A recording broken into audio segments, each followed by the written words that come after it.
स्वागत है आपका चाइल्ड डेवलपमेंट एंड पेडागोजी के अगले लेक्चर में। आज इस लेक्चर में हम इंक्लूजन को ही कंटिन्यू करने वाले हैं।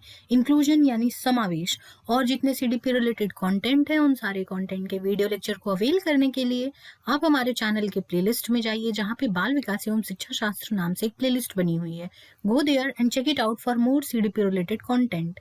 जैसे कि हम बात कर रहे थे इंक्लूजन यानी कि जो डाइवर्सिटी में भी एक साथ रहे। बहुत डाइवर्सिटी किसी भी बेसिस पे हो, चाहे रिलीजन बेसिस पे हो, सेक्स बेसिस पे हो, राइट्स बेसिस पे हो, जेंडर बेसिस पे हो, इथनिसिटी, एज, एनीथिंग, हर चीज से ऊपर उठ के हम सबको इंक्लूड कर रहे हैं, एक साथ लेके चल रहे हैं, and that is what is inclusion. और इंक्लूजन एजुकेशन में भी बहुत ज्यादा इंपॉर्टेंट है। हम इसी के बारे में चर्चा कर रहे थे। और इसमें इंक्लूजन जानने से पहले हमने जाना था सेग्रीगेशन के बारे में, इंटीग्रेशन के बारे में और इंक्लूजन के बारे में, कि ये तीनों जो एक साथ कॉन्सेप्ट्स हैं, इन सब में क्या डिफरेंस है और ये कैसे एक दूसरे से अलग है, इन सब के बारे में भी हमने जाना था। और हमने ये भी देखा था कि टाइप ऑफ चिल्ड्रन और एजुकेशन में जो स्पेशल कैटेगरी थी, इसमें हमारे पास तीन चीजें थी, तीन और इसके अलग अलग भाग थे, जिसमें कि इंटेलेक्चुअली ब्राइट, जो आईक्यू लेवल है वो 140 प्लस है, फिर 140 130 के आसपास है क्रिएटिव चाइल्ड के बारे में, एंड देन इंटेलेक्चुअली डल जो 70 बिलो है उनके बारे में। और जो हमने ये भी बात की थी कि जो चिल्ड्रन विद डिसेबिलिटीज हैं वो क्या क्या है, किस लेवल पे हमें डिसेबिलिटीज देखने मिल सकती है और मिलती भी है। तो वो है, पहला तो हमारा कॉग्निटिव और लर्निंग डिसेबिलिटी, फिर social, emotional and behavioural disorder से ग्रसित वाले जो बच्चे होंगे वो, फिर भाषा और संचार में जो प्रॉब्लम होगी वो वाले बच्चे, फिर विजुअल एंड हियरिंग इम्पेयरमेंट, यानी कि कहीं ना कहीं उनको दिख कम रहा है या दिख बिल्कुल नहीं रहा है, या सुनाई कम दे रहा है, या वो प्रॉपरली सुन नहीं पा रहे हैं या बिल्कुल भी वो सुन नहीं पा रहे हैं, वैसे वाले बच्चे। And last is physical problems और ऑर्थोपेडिक डिसेबिलिटीज, जिसमें कि शरीर में जो हड्डियां हैं, हड्डियों की वजह से जो दिव्यांगता आती है उसके बारे में है। यहाँ पे देखो गिफ्टेडनेस में, जैसे कि स्पेशल केस में हमने बात की थी इंटेलेक्चुअली ब्राइट के बारे में। तो इंटेलेक्चुअली ब्राइट में एक हमारे पास 3 रिंग मॉडल है जो दिया था रेंजॉली ने, और इसलिए इसको हम 3 रिंग मॉडल कहते हैं। रेंजॉलीज 3 रिंग मॉडल ऑफ गिफ्टेडनेस बोलते हैं।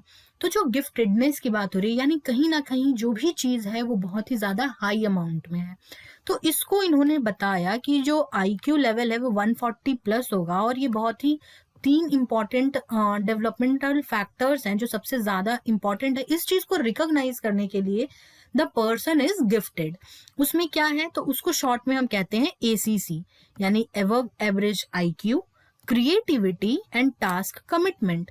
टास्क कोई भी काम जो है उसके लिए डेडिकेशन है, फोकस है, बहुत सारा सेल्फ कॉन्फिडेंस है, ability to carry out multiple works, ये चीजें हैं। जब हम क्रिएटिविटी की बात कर रहे हैं, यानी कि हम वहां पे बात कर रहे हैं कि चीजों को सृजन करने की, इंडिविजुअल जो है अपने तरह से, अपने तरीके से और अपने हिसाब से चीजें क्रिएट कर रहा है। और एवरेज जो आईक्यू है उसके बारे में हमने बात कर ही ली थी जब हम आईक्यू पढ़ रहे थे कि कैसे हुआ, क्या हुआ। हमने इंटेलिजेंस में पूरी ये सारी चीजें देख रखी हैं, वो चीजें भी आपको इसी प्लेलिस्ट में मिल जाएगी, जाके आप चेक कर सकते हैं। अभी आगे बढ़ते हैं गिफ्टेड इंडिविजुअल की तरफ। जो गिफ्टेड इंडिविजुअल है उनमें कुछ कॉमन कैरेक्टरिस्टिक मिलते हैं, जैसे कि असामान्य रूप से वो बहुत ही सतर्क मिलते हैं हमें, बहुत ही फास्ट और रैपिड लर्नर्स होते हैं, मेमोरी बहुत शार्प होती है उनकी, वोकेब उनका बहुत ही अच्छा होता है। वोकेब अच्छा है मतलब कि क्या, वो शब्दों को बहुत ज्यादा स्विच कर सकते हैं, एक ही शब्द के लिए, एक ही वर्ड के लिए वो बहुत सारे अलग अलग डिफरेंट शब्द जानते हैं। तो उनकी जो वोकेबलरी है वो बहुत ही लार्ज होती है, विविड होती है। जो सेंस ऑफ इमेजिनेशन है वो बहुत ही अच्छा है, बहुत ही हाई अमाउंट में वो इमेजिन कर सकते हैं चीजों को। क्यूरियोसिटी बहुत ज्यादा है, सेंस ऑफ ह्यूमर भी बहुत ही तेज, बहुत ही तीक्ष्ण होता है, सरकाज़म बहुत आसानी से वो पास कर सकते हैं, क्वेश्चंस बहुत ही प्रोबिंग पूछते हैं, लॉजिकल और इंसाइटफुल थिंकिंग होती है, साथ में जो एब्स्ट्रैक्ट थिंकिंग है वो भी, वो चीजों को आराम से सोच करके फॉर्मुलेट कर पाते हैं। और वो कंसर्न्स विद सोशल और पॉलिटिकल इश्यूज या इनजस्टिस अगर हो रहा है तो उस पर उनका बहुत ही ज्यादा ध्यान होता है, बहुत ही आराम से उसके बारे में सोचते हैं, समझते हैं और उनके ऊपर काम करने की कोशिश करते हैं। एंड लास्ट इज कि जो ड्यूरेशन है उनके अटेंशन का बहुत ही ज्यादा है, कंसंट्रेशन पावर भी बहुत ज़्यादा है, और साथ में इनके जो फ्रेंड्स होते हैं वो कहीं न कहीं इनके एवब इनके जो एज ग्रुप है उनसे ज़्यादा होते हैं, तो कहीं न कहीं ये मैच्योर हैं, अपने संज्ञान में इनके मैच्योरिटी झलकती है। जब ये बात करते हैं, इनकी मैच्योरिटी झलकेगी। तो ये होते हैं कुछ गिफ्टेड इंडिविजुअल के characteristics. Now moving to the creative person, और जो क्रिएटिविटी में बहुत ज़्यादा भरोसा रखते हैं वो लोग, वो लर्नर्स हमारे। तो ऐसे लर्नर्स जो होते हैं उनके पास इमेजिनेशन बहुत ही स्ट्रॉन्ग पावरफुल होता है। जो इनकी थिंकिंग होती है, क्रिटिकल थिंकिंग इनकी होती है, तुरंत आलोचनात्मक तरीके से सोच करके नए चीज़ों को, मीनिंगफुल चीज़ों को सार्थक तरीके से बना करके, सोच करके नया चीज क्रिएट कर पाना, ये बहुत ही आराम से कर लेते हैं। साथ ही बड़े इंडिपेंडेंट और फ्लेक्सिबल किस्म के तरीके से काम करते हैं। जैसे कि हमारे पास कोई पोएट है या फिर कोई जो ऐसा राइटर जो गजल लिखता है, उनके लिए हम जल्दी स्त्रीलिंग पुल्लिंग या फिर सजीव निर्जीव का भाव नहीं रखते हैं, जैसा नॉर्मल हम हिंदी में देखते हैं वैसा इनके लिए नहीं रखते हैं। बिकॉज ये जब अपना क्रिएशन करते हैं तो इनके लिए फ्लेक्सिबिलिटी होती है कि ये किसी भी जोन में जा करके क्रिएट कर सकते हैं, किसी भी जॉनरा में जाके क्रिएट कर सकते हैं, और किसी भी जोन में जाकर के, मेंटल किसी भी जोन में जाकर के ये कर सकते हैं। जो थिंकिंग है इनकी बहुत ही डाइवर्जेंट होती है, ब्रेन स्ट्रॉमिंग ये बहुत अच्छे से कर पाते हैं, किसी भी चीज के ऊपर सोच पाना बहुत अच्छे से ये सोच पाते हैं। इनकी थिंकिंग लिटरल थिंकिंग होती है। और ये एक सबसे बड़ा इंपॉर्टेंट पार्ट है कि जरूरी नहीं है कि जो आईक्यू लेवल है वो बहुत ही ज्यादा हो। आप अपनी कक्षा में ये भी महसूस कर सकते हैं कि एक बच्चा जो ऑटिस्टिक है, ठीक है, उसको ऑटिज्म है, पर वो किसी चीज की व्याख्या बहुत अच्छे से कर पाता है अपने पेन के थ्रू। यानी जब वो लिख रहा है बच्चा, तब उसके भाव बहुत अच्छे से झलक पा रहे हैं, या वो जब ड्राइंग कर रहा है तो वो भाव अपने बहुत अच्छे से झलका पा रहा है। तो वहां पे जिस तरीके से वो चीजों को डिजाइन कर रहा है, जो कॉन्सेप्ट उसके दिमाग में बने हुए हैं, वो क्या है, क्रिएटिव ढंग से वो दिखा पा रहा है। लेकिन उसका आईक्यू लेवल, सिंस ही और she is suffering from autism, तो मे बी आईक्यू लेवल जो है वो थोड़ा लो हो, राइट। तो अभी का ये देख लो, ये चीज समझ लो कि जो हम बात कर रहे हैं कि जो क्रिएटिव स्टूडेंट है, जरूरी नहीं है कि वो गिफ्टेड लर्नर्स होंगे ही। क्रिएटिव स्टूडेंट्स और क्रिएटिव लर्नर्स बिलो एवरेज भी हो सकते हैं। इस चीज को समझना बहुत इंपॉर्टेंट है, और इसी चीज को समझ करके क्लास में उनको इनकलकेट करना, इंक्लूड कर पाना, ये एक टीचर के लिए सबसे अच्छा काम होता है। आप भी खुद को क्रिएटिव बनाइए। डेली वाइट्स के साथ सीटेट के मॉक पेपर अवेलेबल हैं www.dailybites.in पर। Go there and boost your performance a level up with daily bites. अब हम बात करते हैं कुछ डिप्राइव्ड सेक्शन के बारे में। डिप्राइव्ड सेक्शन, आप इसको ये कह सकते हैं कि अच्छा आप तो बात कर रहे हो गरीबों की। नहीं, मैं गरीबों की बात नहीं कर रही, और हम कभी भी गरीब नहीं बोलते हैं, क्योंकि गरीब कोई होता ही नहीं है। पहली बात तो ये समझने की जरूरत है। एक ऐसा पर्सन जो लाख रुपए पर महीने कमा रहा है, और कोई एक ऐसा पर्सन है, यानी वो लखपति है, और कोई एक ऐसा पर्सन है जो मल्टी मिलीनियर है, ठीक है, मल्टी बिलीनियर है। तो वहां पे क्या होगा, वो बिलीनियर पर्सन के आगे जो लखपति है वो गरीब है, राइट। और उसी तरीके से हम नीचे देखें कि जो रोड पे सो रहे हैं वो गरीब है उस ऑटो चालक के सामने जिसका एक झुग्गी लगा हुआ है। तो गरीब तो वाकई में कोई होता ही नहीं है। गरीब तो एक रिलेटिव टर्म है जो एक से कंपैरिजन करके दूसरे में आता है। इकोनॉमिकली वीकर सेक्शन हो सकता है, इकोनॉमिकली डिप्राइव्ड सेक्शंस हो सकते हैं, लेकिन गरीब कोई नहीं होता है, राइट। नाउ जो हम डिप्राइव्ड सेक्शन में बात कर रहे हैं वो बच्चे मेंटली फ्रस्ट्रेटेड हो सकते हैं, सोशली सिंस वो डिसएडवांटेज्ड सेक्शन से हैं, उनको कोई ज्यादा मानता नहीं है, वो वंचित तरीके से रहते हैं, एक अलग जगह में रहते हैं, अलग तरीके से रहते हैं, बहुत सारी चीजें उनकी अलग हैं। तो उनका जो इमोशन है वो भी हैफेजर्ड मैनर में हो सकता है, अनबैलेंस्ड वे में रहेगा, असंतुलित रहेगा। और जो आईक्यू है, यहाँ पे भी देखो आईक्यू जरूरी नहीं है कि वो एवरेज या बिलो ही रहेंगे, हो सकता है वो एवब एवरेज वाले भी स्टूडेंट हो सकते हैं, और मे भी वो लर्नर बिलो एवरेज वाले भी हो सकते हैं।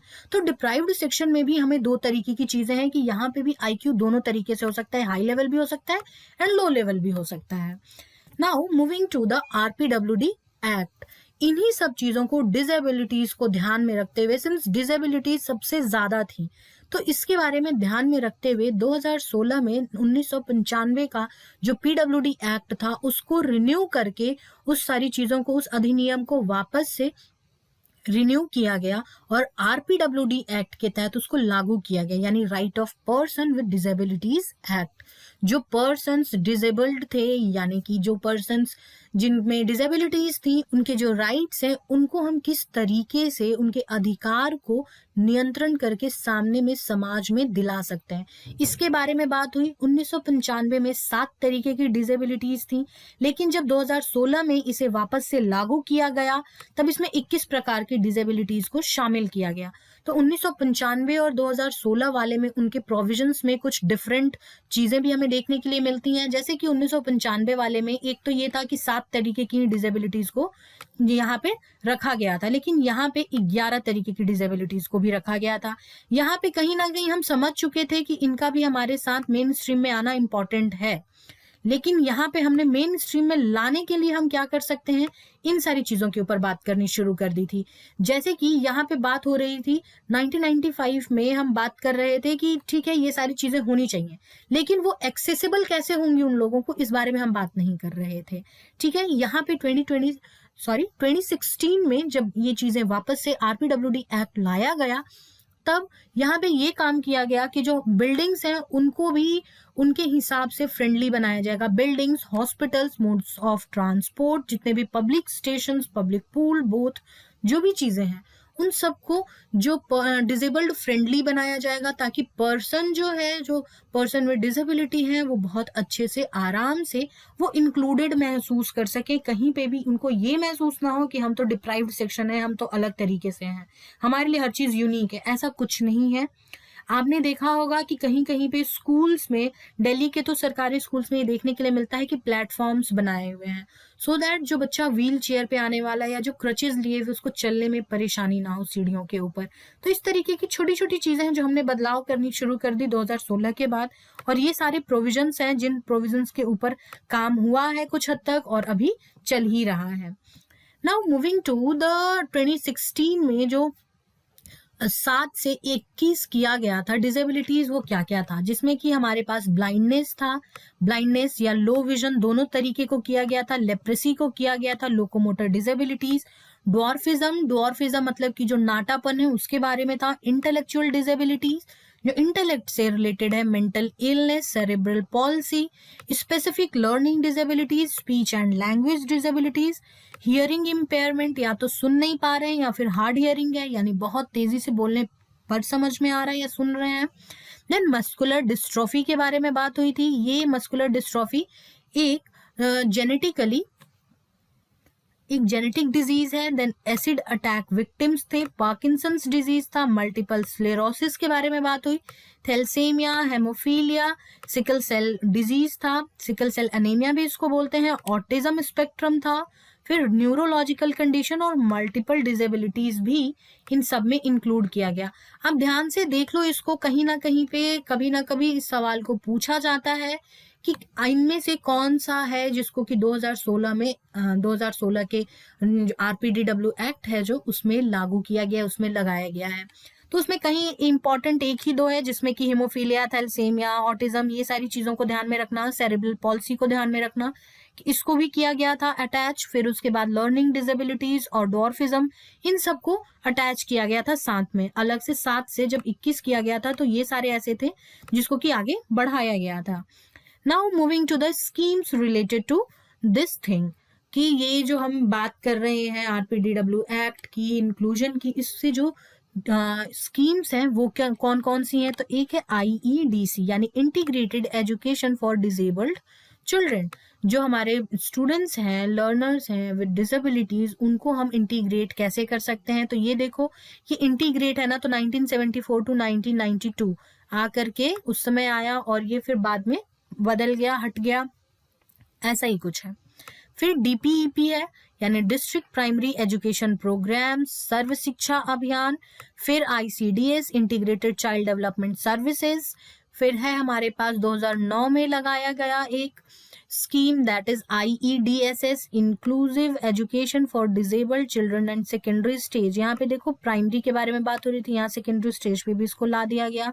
फिर NEPPD 2006 में आया, national policy for person with disabilities. And lastly BALA ये कई बार एग्जाम में पूछा गया है कि what is the full form of BALA, building as learning aid. Building को ही इस तरीके से हमने डिजाइन कर दिया है कि वो इंक्लूजन कराता है जितने भी चीजें, जितने भी डिजेबल्ड पर्सन्स हैं, हमारे पर्सन में डिसेबिलिटी है, उनको लर्निंग उसके लिए अब लर्निंग एड क्यों कहा गया, ताकि हमें ये समझ रहे कि ऐसे भी लोग हमारे समाज का एक हिस्सा है। तो ये बड़ा इंपॉर्टेंट पार्ट है, इसको ध्यान में रखिएगा, क्योंकि इधर से कहीं ना कहीं से कभी ना कभी सवाल आ जाता है कि इसका फुल फॉर्म क्या होता है। थोड़ा सा है, याद कर सकते हैं आप, वीडियो को पॉज कीजिए, लिखिए और याद कर लीजिए। एंड लास्टली हमने क्या पढ़ा, एक चीज और पढ़ा, एक थ्योरी के बारे में पढ़ा, रेंजोली की थ्योरी थी, जिसमें ये था three ring conception of giftedness, जहां पे ACC की हम बात कर रहे थे, एवब एवरेज, क्रिएटिविटी और टास्क कमिटमेंट।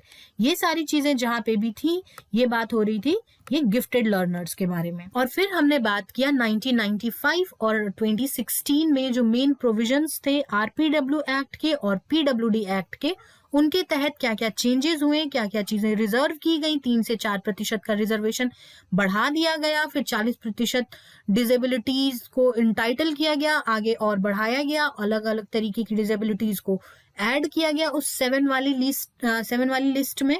ये सारी चीजें हमें देखने के लिए मिली। So this was wrap on this video. आप हमारे टेलीग्राम चैनल से जुड़ सकते हैं, जिसका लिंक आपको डिस्क्रिप्शन बॉक्स में मिल जाएगा। जाएं वहां जुड़े और नए वीडियोस के अपडेट को प्राप्त करें। और अब आप मुझसे इंस्टाग्राम के थ्रू भी जुड़ सकते हैं, जिसका लिंक आपको डिस्क्रिप्शन बॉक्स में मिल जाएगा। Until then, stay tuned, stay connected to daily bites. God bless you all.